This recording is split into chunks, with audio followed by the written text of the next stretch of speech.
Assalamualaikum warahmatullahi wabarakatuh. Bagaimana kabarnya hari ini? Semoga kalian semua tetap semangat dalam pembelajaran online bersama Bu Yenti. Untuk mengawali pembelajaran hari ini, marilah kita bersama-sama membaca doa. Berdoa dimulai. Dalam pertemuan hari ini, kita akan membahas tentang sistem reproduksi. Mengapa semua makhluk hidup di dunia ini melakukan reproduksi? Ada yang tahu?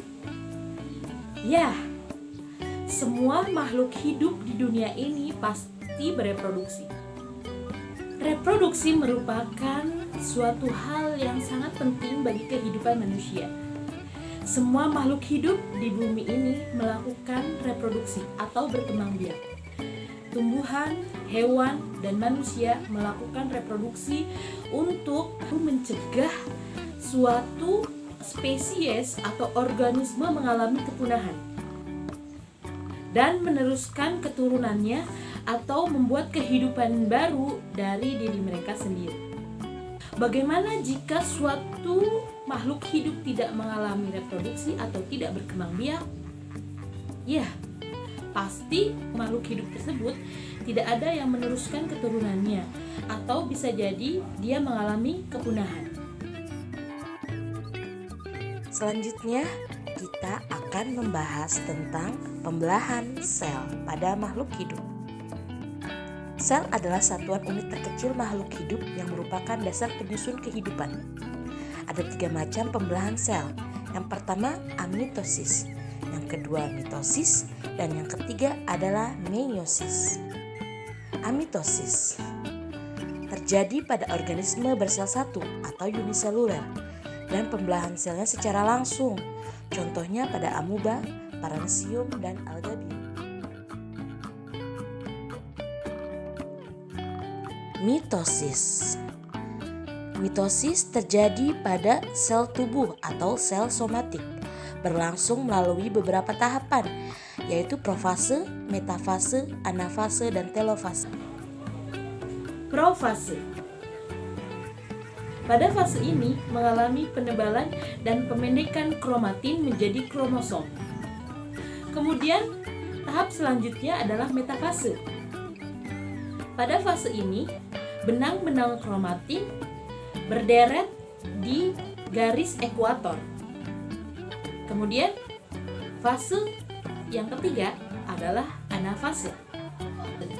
Pada fase anafase, masing-masing kromatid terpisah dari kromosomnya dan bergerak saling menjauh menuju kutubnya masing-masing.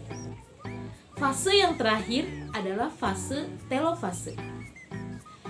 Telofase merupakan tahap akhir dari pembelahan mitosis. Pada fase ini, sitoplasma akan terpisah menjadi 2 bagian yang disebut sitokinesis. Kemudian diikuti oleh terbaginya dinding dan selaput sel menjadi 2 bagian yang sama. Kemudian antara fase profase dan telofase terdapat satu fase yang dinamakan interfase, di mana pada fase ini terjadi penumpukan energi dan sintesis zat-zat baru yang terlihat dari bentuk inti sel yang tampak keruh. Meiosis. Meiosis terjadi pada sel kelamin. Terdapat 2 kali tahapan yang berfungsi untuk menghasilkan sel gamet, yaitu sel telur dan sel sperma. Melalui pembelahan ini akan dihasilkan sel anak yang mempunyai kromosom setengah dari kromosom sel induk.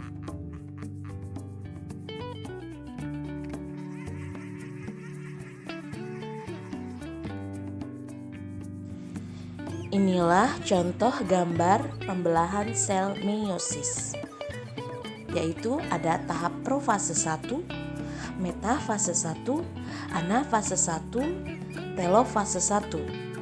Kemudian kembali lagi ke tahap awal, yaitu profase 2, metafase 2, anafase 2, dan telofase 2. Sistem reproduksi manusia dipengaruhi oleh bahan kimia, yaitu berupa hormon yang ada di dalam tubuh manusia itu sendiri. Organ reproduksi yang ada pada manusia tersebut akan berfungsi ketika mengalami kematangan seksual. Untuk laki-laki, kematangan sistem reproduksi itu mulai pada usia 14 tahun hingga 16 tahun. Sedangkan pada perempuan, usia kematangan sistem reproduksi tersebut dari mulai umur 11 tahun hingga umur 12 tahun. Kemudian, bagaimana sih ciri-ciri ketika organ reproduksi itu sudah mengalami kematangan? Pada laki-laki, ketika organ reproduksi itu mulai mengalami kematangan, maka terjadi beberapa perubahan pada diri seorang laki-laki tersebut. Yang pertama, suara menjadi lebih dalam. Kemudian tumbuhnya rambut pada wajah dan pada bagian-bagian tubuh tertentu. Selanjutnya, otot mulai berkembang. Kemudian, pada perempuan, apa sih yang terjadi perubahan ketika organ reproduksinya itu mengalami kematangan? Ya, kita dapat melihatnya. Dan kita sebagai perempuan mengalami hal seperti menstruasi. Kemudian adanya benjolan di area dada. Kemudian selanjutnya suara menjadi lebih tinggi. Perubahan-perubahan yang dialami oleh perempuan dan laki-laki ini dipengaruhi oleh hormon. Organ reproduksi pada laki-laki dan perempuan itu sangatlah berbeda. Kita dapat melihat seperti gambar di samping. Ini adalah organ reproduksi yang ada pada laki-laki. Dan yang sebelah sini adalah organ reproduksi yang ada pada perempuan.